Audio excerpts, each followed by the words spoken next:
projet que nous proposons pour notre fédération repose, donc pour des soucis de clarification bien entendu, repose sur une vision d'une fédération à partir de 5 priorités, en fait, de cinq piliers. Et donc 5 piliers qu'on a décrits de façon assez classique, hein. La problématique de la gouvernance, les 2 problématiques du développement et du haut niveau de la performance, et enfin les territoires et la formation qui est la réponse en fait à cet ensemble de priorités. Cette clarification ne doit pas nous empêcher d'envisager la conduite du projet et mener ce projet-là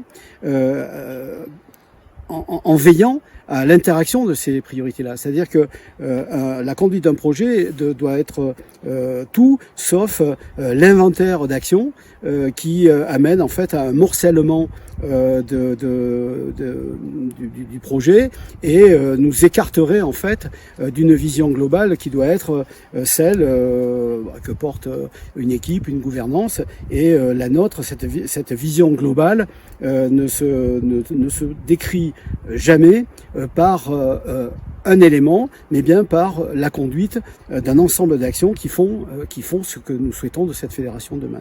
Et là-dessus, il y a plusieurs exemples concrets de mon point de vue. Il y a plusieurs. Je vais en choisir un qui est assez évident pour beaucoup et puis qui pose quand même des interrogations et qui questionne. Je vais parler du haut niveau.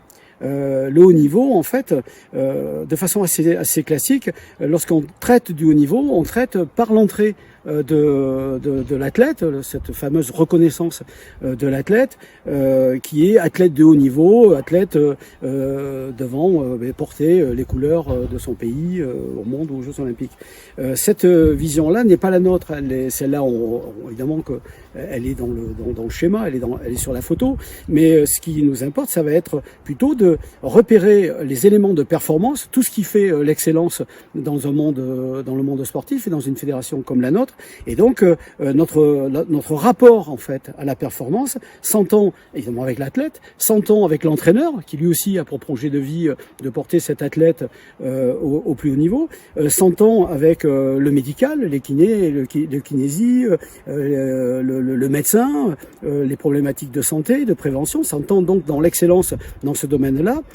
Enfin, s'entend dans l'excellence aussi de l'arbitrage. En fait, parler de performance et parler de haut niveau en considérant que l'arbitrage c'est un élément éloigné ou qui doit se traiter dans une autre temporalité, c'est une erreur. Nous considérons donc que cet ensemble que je viens de décrire est dans la même nécessite les mêmes exigences. C'est-à-dire que c'est une reconnaissance de la performance qui traverse en fait l'ensemble des acteurs de la performance. Et j'oublie le 5e élément parce que là pour le coup pour moi il est fondamental, c'est que en même temps il faut pas oublier que l'aspect développement, l'aspect éducation demande la même exigence, et j'ai tendance à dire que c'est exactement la même démarche que l'on soit sur la performance mesurée par les médailles ou la performance mesurée par la problématique du social, de l'éducation.